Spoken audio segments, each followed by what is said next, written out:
काय बाई, लहान मुलांना दुकानावरची खूपच जास्त फ्रुटी प्यायला आवडते. म्हणूनच आज आपण घरच्या घरी फ्रुटी कशी करायची ते पाहणार आहोत. त्यासाठी 2 पिकलेले आंबे घेतले, ते कच्चा आंबा घेतला.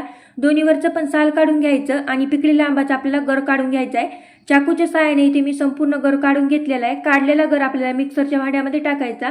लगेचच आपण कच्चा आंबा पण कट करून घेऊया. कच्चा आंबानं थोडासा आंबट असेल तर थोडाच घ्यायचा आहे.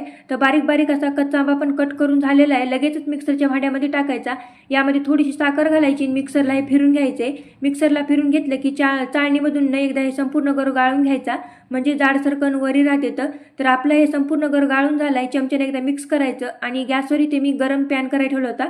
त्यामध्ये हे संपूर्ण गर टाकायचं आणि 2 मिनिटं एकसारखं फिरत राहायचं. थोडासा कलर बदलला की खाली उतरून एका बाउलमध्ये काढून घ्यायचं आहे आणि हे संपूर्ण थंड करून घ्यायचं. लगेचच यामध्ये थंडगार फ्रीजमधलं पाणी टाकायचं. तयार आहे आपली घरच्या घरी फ्रुटी. तुम्ही पण नक्की करून द्या तुमच्या मुलांना. व्हिडिओ कसा वाटला नक्की कमेंट करून सांगा. आवडल्यास एक लाईक करा.